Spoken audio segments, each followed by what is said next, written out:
लोगों की जिहड़ी वोट ਦਾ ਜਿਹੜਾ ਕਰਨ ਦਾ ਤਰੀਕਾ ਆ उस भावना की कदर करते हुए असी सरदार सिमरनजीत सिंह मान जिहड़े मैंबर पार्लीमेंट जिते उन्होंने भी नाल दी नाल बहुत वधाइयां भी दिंदे। देखो इलैक्शन हार जित एक पार्ट ऑफ पॉलिटिक्स है। हालांकि इस बार जिहड़ा इलैक्शन च वोटिंग परसेंटेज सीगा संगरूर के इलैक्शन च तकरीबन 26% वोट घट पोल हुई आ पिछले विधान सभा नालों। और आम आदमी पार्टी नूं 2019 च जिहड़ा वोट परसेंट रहा टोटल पोल होया सी आम आदमी पार्टी नूं 2019 जदों मान साहब दूजी बार मैंबर पार्लीमेंट बनते आ उदों 37% वोट आम आदमी पार्टी नूं मिले सी। और इस बार इलैक्शन च 35 दे तकरीबन 35% वोट आम आदमी पार्टी नूं मिले आ। हालांकि आल ओवर जिहड़ा वोट परसेंट बहुत घटिया, उहदे कई कारण है, चाहे वह पैडी सीजन की गल है, जून की छुट्टियां की गल है, और वो सारियां गल्लां ते अपने सामने ही है। लेकिन ये पहली बार भी नहीं होया। 2014 च असी दिल्ली च लोक सभा का इलैक्शन हारते हैं और 15 च विधान सभा बड़ी वड्डी मेजोरिटी नाल आम आदमी पार्टी जितदी है। 2014 च जदों श्रोमणी अकाली दल और बीजेपी की पंजाब सरकार सी ते आम आदमी पार्टी 4 मैंबर पार्लीमेंट जितते हैं। 2019 च असी लोक सभा का इलैक्शन दिल्ली च हार गए, 20 फिर जित गए विधान सभा वड्डी मेजोरिटी नाल। लेकिन 2019 च पंजाब च कांग्रेस की सरकार सी ते संगरूर इलैक्शन मान साहब की अगवाई च असी जित्तिया सी। सो ये उतार चढ़ाव जिहड़ा है राजनीति का पार्ट है और आउंदे रहिंदे आ। लेकिन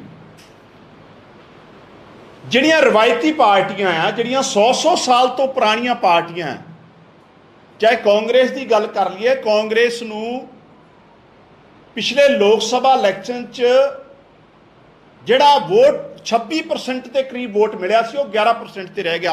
और अकाली दल बीजेपी और कांग्रेस दीयां जमानतां जब्त होईयां इस बार फिर। साडा नो डाउट 2% वोट घटिया है, इस कोई दो राय नहीं है। लेकिन जिहड़ी ट्रैडिशनल पॉलिटिक्स कर रही पंजाब पार्टियां जिन्हों ने कई कई साल राज किया है, चाहे अकाली दल बहुत पुरानी पार्टी है, ईवन कांग्रेस भी 100 साल तो पुरानी है, और बीजेपी, चलो बीजेपी का बहुत वड्डा कोई आधार है नहीं, तिन्हों लोगों ने जमानतां जब्त कराइयां हैं। और जिथे कांग्रेस नूं 2019 3 लाख के करीब वोट मिले आ तो हुण 80,000 के लागे छागे रह गए। अकाली दल नूं 2,60,000 वोट मिले सी ते वो जिहड़े आ 50,000 तो थल्ले खिसक गए।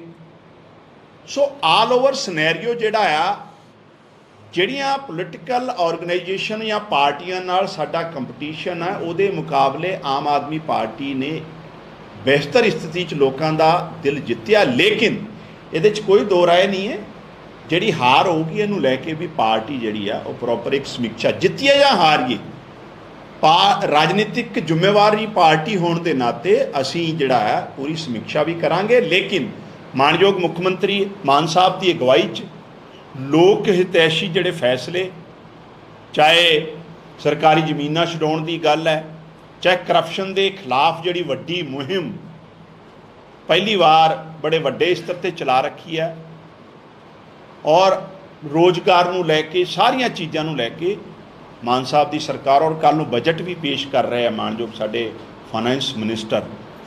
सो पंजाब के लोगों के हित वास्ते मान साहब की सरकार लगातार चंगे फैसले लैंदी रहूगी। और इस जिहड़ा रिजल्ट का जिहड़ा लोगों ने जिहड़ा फतवा दिता उसका सन्मान करते हैं, मान साहब नूं वधाई दिंदे हैं। और आने वाले टाइम च भी जिहड़ियां जिहड़ियां कोई कमियां रही हैं ਉਹਦੀ ਜ਼ਰੂਰ ਪਾਰਟੀ ਸਮੀਖਿਆ ਕਰੂਗੀ और ਉਹਨੂੰ ਬਿਹਤਰ ਕਰਨ ਦੀ ਜਿਹੜਾ ਪ੍ਰयास ਕਰੇ। ਸੋ ਅੱਜ ਦਾ ਜਿਹੜਾ ਵਿਸ਼ਾ ਸੀ ਉਹ ਇਸ ਕਰਕੇ ਹੀ ਤੁਹਾਨੂੰ ਸਾਰਿਆਂ ਨੂੰ ਬੁਲਾਇਆ ਸੀ। ਸੋ ਬਹੁਤ ਬਹੁਤ ਧੰਨਵਾਦ। ਕਾਰਨ ਮੰਨਦੇ ਹੋ ਵੈਸੇ ਕਿਉਂਕਿ ਲੋਕ ਸਭਾ ਤੋਂ 8 ਸਾਲ ਬਾਅਦ ਆਮ ਆਦਮੀ ਪਾਰਟੀ ਬਾਹਰ ਹੋਈ ਹੈ और 3 भी नहीं हुए हैं सरकार बड़ी ਨੂੰ, इसमें ਐਵੇਂ ਵੀ ਦੇਖਿਆ ਜਾ ਰਿਹਾ कि रिपोर्ट कार्ड 100 ਦਿਨਾਂ ਦਾ ਲੋਕਾਂ ਨੇ ਦਿੱਤਾ ਆਮ ਆਦਮੀ ਪਾਰਟੀ। ਨਹੀਂ, ਮੈਂ ਤੁਹਾਨੂੰ ਪਹਿਲਾਂ ਹੀ ਗੱਲ ਕਹੀ ਆ ਵੀ ਇਲੈਕਸ਼ਨ 'ਚ ਹਾਰ ਜਿੱਤ ਇੱਕ ਪ੍ਰਕਿਰਿਆ ਦਾ ਹਿੱਸਾ ਆ। ਔਰ ਮੈਂ ਦੱਸਿਆ 2014 ਚ ਅਕਾਲੀ ਦਲ ਬੀਜੇਪੀ ਸਰਕਾਰ ਸੀ, ਆਮ ਆਦਮੀ ਪਾਰਟੀ ਜਿੱਤੀ। 2019 ਚ ਕਾਂਗਰਸ ਸਰਕਾਰ ਸੀ, ਸੰਗਰੂਰ ਆਮ ਆਦਮੀ ਪਾਰਟੀ ਨੇ ਜਿੱਤਿਆ। ਲੇਕਿਨ ਇਹਦਾ ਮਤਲਬ ਇਹ ਨਹੀਂ ਗਾ, ਕਈ ਵਾਰ ਕੀ ਲੋਕ ਸਭਾ ਦੇ ਬਾਰੇ ਔਰ ਵਿਧਾਨ ਸਭਾ ਬਾਰੇ ਲੋਕਾਂ ਦਾ ਕੀ ਨਜ਼ਰੀਆ ਹੈ ਸੋਚਣ ਦਾ, ਇਹ ਸਾਰੀਆਂ ਚੀਜ਼ਾਂ ਵੀ ਜਿਹੜੀਆਂ ਸਟੱਡੀ ਮੰਗਦੀਆਂ।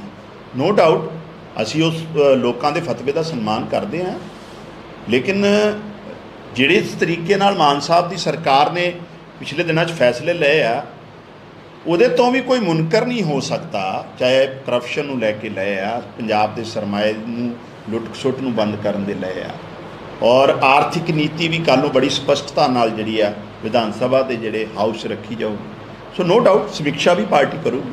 3 ਮਹੀਨਿਆਂ ਦੇ ਵਿੱਚ ਜਿਹੜੇ ਕਿਤੇ ਮਾਰਜਨ ਵਿਧਾਨ ਸਭਾ ਚੋਣਾਂ 'ਚ 45,000 40,000 50,000 ਰਹੇ ਆ, ਉਹ 3 ਮਹੀਨਿਆਂ 'ਚ ਘੱਟ ਕੇ ਹੁਣ ਸਿਮਰਜੀਤ ਮਾਨ ਨਾਲ ਵੱਧ ਗਏ, ਕੋਈ 7,000 ਵੱਧ ਰਿਹਾ, ਕੋਈ 2 ਬਾਅਦ 'ਚ ਖਾਸ ਤੌਰ ਮੈਂ ਕਾਂਗਰਸ ਨੂੰ ਪਿਛਲੀ ਵਾਰ 2-3 ਲੱਖ ਦੇ ਕਰੀਬ ਵੋਟ ਪਈ ਲੋਕ ਸਭਾ 'ਚ, ਉਹਨਾਂ ਦੀ ਵੋਟ ਰਹਿ ਗਈ 80,000 ਦੇ ਕਰੀਬਨ। ਅਕਾਲੀ ਦਲ ਨੂੰ 2,60,000 ਪਈ ਸੀ, ਉਹਨਾਂ ਦੀ 50,000 ਤੋਂ ਥੱਲੇ ਰਹਿ ਗਈ। ਸੋ ਵੋਟ ਸ਼ਿਫਟ ਤੇ ਹੋਈ ਆ ਅਕਾਲੀ ਦਲ ਕਾਂਗਰਸ ਦੀ, ਲੇਕਿਨ ਸਾਡਾ ਔਰ 26% ਦੇ ਕਰੀਬ ਵੋਟ ਪਰਸੈਂਟ ਜਿਹੜਾ ਹੈ ਟੋਟਲ ਵੋਟ ਜਿਹੜੀ ਵੋਟਿੰਗ ਜਿਹੜੀ ਆ ਉਹ ਵੀ ਘਟੀ ਹੈ ਇਸ ਵਾਰ। ਸੋ ਇਹ ਸਾਰੇ ਕਈ ਕਾਰਨ ਹੈ। ਲੋਕਾਂ ਦੀ ਨਾਰਾਜ਼ਗੀ ਤੁਹਾਨੂੰ ਜੇ ਮੈਂ ਕਹਿੰਦਾ ਦੇਖੋ, ਇੱਕ ਰਾਜਨੀਤਿਕ ਜਿਹੜੀ ਜ਼ਿੰਮੇਵਾਰ ਪਾਰਟੀ ਆ, ਉਹ ਸਾਰੀਆਂ ਚੀਜ਼ਾਂ ਦੀ ਗਹਿਰਾਈ ਨਾਲ ਪੜਤਾਲ ਔਰ ਸਮੀਖਿਆ ਕਰਦੀ ਹੈ। ਅਸੀਂ ਵੀ ਕਰਾਂਗੇ। ਅੱਜ ਤੇ ਰਿਜ਼ਲਟ ਹੁਣ ਆਏ ਆ, ਮੈਂ ਇਹਦੇ ਤੇ ਕੋਈ ਕਮੈਂਟ ਕਰਦਾ ਕੋਈ ਜਲਦਬਾਜ਼ੀ 'ਚ ਹੋਊਗਾ, ਪਰ ਹਾਂ ਜਿੱਥੇ ਕੋਈ ਕਮੀ ਐਸੀ ਰਹੀ ਵੀ ਹੋਊਗੀ ਜਾਂ ਉਹ 'ਚ ਜਿਹੜੀ ਸੰਭਾਵਨਾ ਹੋਊਗੀ ਹੋਰ ਬਿਹਤਰ ਕਰਨ ਦੀ, ਤਾਂ ਡੈਫੀਨੇਟਲੀ ਪਾਰਟੀ ਸਿਮਰਜੀਤ ਮਾਨ ਦੀ ਜਿੱਤ ਦਾ ਕਾਰਨ ਕੀ ਮੰਨਦੇ ਹੋ? ਦੇਖੋ, ਲੋਕਾਂ ਨੇ ਕਿਉਂ ਫਤਵਾ ਦਿੱਤਾ ਉਹਨਾਂ ਨੂੰ? ਨਹੀਂ, ਮੈਂ ਉਹ ਲੋਕਾਂ ਨੇ ਜਿਹੜਾ ਫਤਵਾ ਦਿੱਤਾ ਆ ਉਹਦੇ ਤੇ ਅਸੀਂ ਸਿਰ ਝੁਕਾਉਂਦੇ ਹਾਂ। ਮੈਂ ਹੁਣ ਉਸ ਤੇ ਕੋਈ ਕਮੈਂਟ ਅੱਜ ਦੀ ਡੇਟ 'ਚ ਕਰਨਾ ਨਹੀਂ। ਜੋ ਲੋਕਾਂ ਦਾ ਫਤਵਾ ਹੈ ਆਮ ਆਦਮੀ ਪਾਰਟੀ ਉਹਦਾ ਸਤਿਕਾਰ। ਸਾਹਿਬ ਕਿਤੇ ਲੱਗਦਾ ਹੈ ਕਿ ਓਵਰ ਕੌਨਫੀਡੈਂਟ ਲੈ ਗਿਆ, ਕਿਉਂਕਿ ਹਰਪਾਲ ਸਿੰਘ ਲਿਖ ਕੇ ਦਿੰਦੇ ਨੇ। ਨਹੀਂ, ਐਸਾ ਗਗਨ ਅਨਮੋਲ ਮਾਨ ਕਹਿੰਦੇ ਨੇ ਕਿ ਸਾਰੀ ਸੀਟਾਂ ਹਾਰ ਸਕਦੇ ਨੇ, ਸੰਗਰੂਰ ਵੀ ਹਾਰ ਸਕਦੇ ਨੇ। ਸਿਆਸੀ ਰਾਜਧਾਨੀ ਹੈ ਆਮ ਆਦਮੀ ਪਾਰਟੀ ਦੀ ਸੰਗਰੂਰ। ਡੈਫੀਨੇਟਲੀ ਮੈਂ ਤਾਂ ਹੀ ਕਿਹਾ ਹੈ ਵੀ ਦੇਖੋ 37% ਵੋਟ ਜਿਹੜਾ ਆ ਪਿਛਲੀ ਵਾਰ ਸਾਡੇ ਹੱਕ 'ਚ ਰਿਹਾ ਸੰਗਰੂਰ, ਔਰ ਜਿਹੜਾ ਵੋਟਿੰਗ ਪਰਸੈਂਟ ਸੀਗਾ ਪਿਛਲੀ ਵਾਰ ਜਿਹੜਾ ਵੋਟਿੰਗ ਪੋਲ ਹੋਇਆ ਉਹ 26% ਘੱਟ ਹੋਇਆ। ਇਸ ਵਾਰ ਸਾਡੀ ਵੋਟਿੰਗ ਪਰਸੈਂਟ 2% ਘਟਿਆ, 37 ਤੋਂ 35 ਦੇ ਕਰੀਬ ਆ ਗਿਆ। ਥੋੜ੍ਹਾ ਬਹੁਤ ਉਹਦੇ 'ਚ ਫਰਕ ਹੈ, ਤਕਰੀਬਨ 34.9 ਕੁਛ ਹੈ। ਸੋ ਡੈਫੀਨੇਟਲੀ ਇਹ ਜਿਹੜਾ ਵੀ ਕਮੀ ਰਹੀ ਆ ਉਹਦੇ 2-3 ਕਾਰਨ ਤੇ ਇਹੀ ਆ, ਘੱਟ ਵੋਟ ਪਰਸੈਂਟ ਹੋਣਾ, ਪੈਡੀ ਸੀਜ਼ਨ ਦਾ ਪੀਕ ਤੇ ਹੋਣਾ। ਇਸ ਤੋਂ ਇਲਾਵਾ ਵੀ ਜੇ ਕੋਈ ਲੱਗਦਾ ਹੋਊਗਾ ਪਾਰਟੀ ਦੇ ਜਥੇਬੰਦੀ ਦੇ ਲੈਵਲ ਤੇ ਜਾਂ ਕੋਈ ਜਿਹੜੀ ਤਰ੍ਹਾਂ ਤੁਸੀਂ ਗੱਲ ਕਹੀ, ਉਹ ਪਾਰਟੀ ਉਸ ਚੀਜ਼ ਦੀ ਸਮੀਖਿਆ ਕਰੂਗੀ ਔਰ ਉਸ ਤੋਂ ਬਾਅਦ ਹੀ ਉਹਦੇ ਤੇ ਕੋਈ ਗੱਲ ਰੱਖੀ ਜਾਊਗੀ।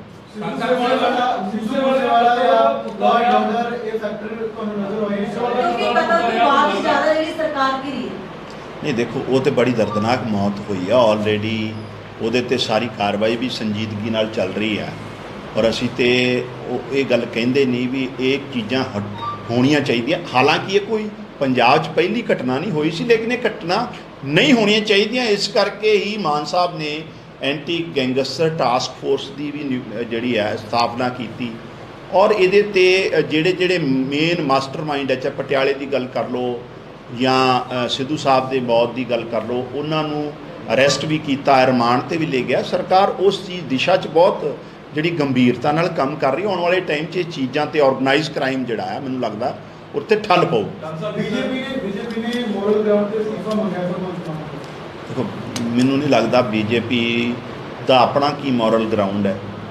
ਜਿਹੜੇ ਆਪ ਉੱਥੇ ਖਰੀਦਾ ਫਰੋਖਤ 'ਚ ਲੱਗੇ ਹੋਏ ਆ ਮਹਾਰਾਸ਼ਟਰ 'ਚ ਇੱਕ ਚੁਣੀ ਹੋਈ ਸਰਕਾਰ ਨੂੰ, ਸੋ ਔਰ ਜਿਨ੍ਹਾਂ ਦੀਆਂ ਸੰਗਰੂਰ ਦੇ ਲੋਕਾਂ ਨੇ ਜ਼ਮਾਨਤਾਂ ਜ਼ਬਤ ਕਰਾਤੀਆਂ,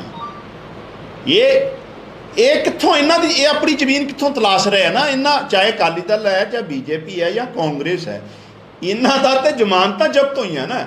ਸੋ ਇਹ ਤਾਂ ਕਿਸੇ ਪਾਸੋਂ ਨਾ ਇਹ ਸੋਚਣ ਵੀ ਕੋਈ ਲੋਕਾਂ ਵੱਲੋਂ ਇਹਨਾਂ ਨੂੰ ਕੋਈ ਹੁੰਗਾਰਾ ਮਿਲਿਆ ਜਾਂ ਇਹਨਾਂ ਦੀ ਕੋਈ ਸਥਿਤੀ ਇੰਪਰੂਵ ਹੋਈ ਆ, ਉਹਦੇ 'ਤੇ ਕੋਈ ਕਿਸੇ ਤਰ੍ਹਾਂ ਦਾ ਕੋਈ ਚਾਂਸ ਹੀ ਨਹੀਂ ਆ। ਆਮ ਆਦਮੀ ਪਾਰਟੀ ਦੀ ਗੱਲ ਮੈਂ ਸਾਰੀ ਰੱਖਤੀ, ਕਿ 2% ਸਾਡਾ ਵੋਟ ਪਿਛਲੀ ਵਾਰ ਨਾਲੋਂ ਘਟਿਆ ਹੈ ਤੇ ਇਹਦੇ 'ਚ ਹੋਰ ਬਿਹਤਰ ਕਿਸ ਤਰ੍ਹਾਂ ਕੀਤਾ ਜਾ ਸਕਦਾ ਪਾਰਟੀ ਉੱਤੇ ਡਿਟੇਲ 'ਚ ਜਿੱਤ ਦੇ ਕਰੀਬ ਕਿਤੇ ਸਿਮਰਜੀਤ ਮਾਨ ਆਉਂਦੇ ਨੇ ਔਰ 1 ਘੰਟੇ ਦੇ ਵਿੱਚ YouTube ਤੋਂ ਗਾਣਾ ਜਿਹੜਾ ਹੈ ਸਿੱਧੂ ਮੂਸੇਵਾਲੇ ਦਾ ਹਟਦਾ ਹੈ, ਬੈਨ ਹੁੰਦਾ ਹੈ, ਕਹਿੰਦੇ ਸਰਕਾਰ ਦੀ ਕੰਪਲੇਂਟ ਤੇ ਗਾਣਾ ਹਟਿਆ। ਇਹਨੂੰ ਕਿਸ ਨਜ਼ਰੀਏ ਨਾਲ ਨਹੀਂ, ਮੈਨੂੰ ਉਹਦੇ ਬਾਰੇ ਸਵਾਲ ਤੁਹਾਡੇ ਤੇ ਵੀ ਚੁੱਕੇ ਜਾ ਰਹੇ। ਮੈਨੂੰ ਇਹਦੇ ਬਾਰੇ ਕੋਈ ਇਹਦੇ ਹਜੇ ਜਾਣਕਾਰੀ ਨਹੀਂ ਹੈ। ਤੁਸੀਂ ਦੱਸ ਰਹੇ ਹੋ, ਮੈਂ ਅਥੈਂਟਿਕ ਮੇਰੇ ਕੋਲ ਕੋਈ ਜਾਣਕਾਰੀ ਨਹੀਂ ਹੈ ਉਹਦੇ ਬਾਰੇ। ਕੋਈ ਗੱਲ ਪਤਾ ਹੋਊਗੀ ਅਥੈਂਟਿਕ ਫਿਰ ਮੈਂ ਕਮੈਂਟ ਕਰ ਸਕਦਾ। ਹੁਣ ਤੁਹਾਡੇ ਨਾਲ ਰੂਬਰੂ ਹੋਣ ਦਾ ਮਕਸਦ ਸਿਰਫ ਤੇ ਸਿਰਫ ਸੰਗਰੂਰ ਦੇ ਜਿਹੜੇ ਰਿਜ਼ਲਟ ਆਏ ਆ ਉਹਦੇ ਬਾਰੇ। ਬਹੁਤ ਬਹੁਤ ਧੰਨਵਾਦ। ਇਹਨੂੰ ਲੈ ਕੇ ਚਿੰਤਨ ਸ਼ਿਵਨ ਹੋਊਗਾ ਕਿਤੇ ਨਾ ਕਿਤੇ, ਕਿਉਂਕਿ ਇੱਕ Sorry? ਮੌਜੂਦਾ ਸਰਕਾਰ ਹੋਣਾ, ਚਿੰਤਨ ਸ਼ਿਵਨ ਹੋਊਗਾ ਇਹਨੂੰ ਲੈ ਕੇ, ਕਿਉਂਕਿ ਮੌਜੂਦਾ ਸਰਕਾਰ ਹੋਣਾ ਸੁਭਾਵਿਕ ਨਹੀਂ। ਦੇਖੋ, ਇੱਕ ਜਿਹੜਾ ਜ਼ਿੰਮੇਵਾਰ ਰਾਜਨੀਤਿਕ ਦਲ ਹੈ, ਕੋਈ ਪਾਰਟੀ ਹੈ, ਔਰ ਪਾਰਟੀਆਂ ਇੱਕ ਹਾਰ ਜਿੱਤ ਤੋਂ ਬੈਕਫੁੱਟ ਤੇ ਨਹੀਂ ਚਲੇ ਜਾਂਦੀਆਂ ਜਾਂ ਖਤਮ ਨਹੀਂ ਹੋ ਜਾਂਦੀਆਂ, ਲੇਕਿਨ ਨੋ ਡਾਊਟ 2% ਜਿਹੜਾ ਵੋਟ ਸਾਡਾ ਘਟਿਆ ਜਾਂ ਸਾਡੀ ਜਿਹੜੀ ਹਾਰ ਹੋਈ ਹੈ ਉਹਦੇ ਬਾਰੇ ਜ਼ਰੂਰ ਇੱਕ ਜ਼ਿੰਮੇਵਾਰ ਰਾਜਨੀਤਿਕ ਦਲ ਸਮੀਖਿਆ ਕਰੂਗਾ। ਉਹ ਕਰਦੇ ਆ, ਅਸੀਂ ਜਿੱਤ ਤੋਂ ਬਾਅਦ ਵੀ ਕਰਦੇ ਆ ਤੇ ਹਾਰਨ ਤੋਂ ਬਾਅਦ ਵੀ ਕਰਾਂਗੇ, ਕੋਈ ਨੋ ਡਾਊਟ, ਔਰ ਉਹਨੂੰ ਬਿਹਤਰ ਕਰਨ ਦੀ ਕੋਸ਼ਿਸ਼ ਕਰਾਂਗੇ। ਬਹੁਤ ਬਹੁਤ ਧੰਨਵਾਦ।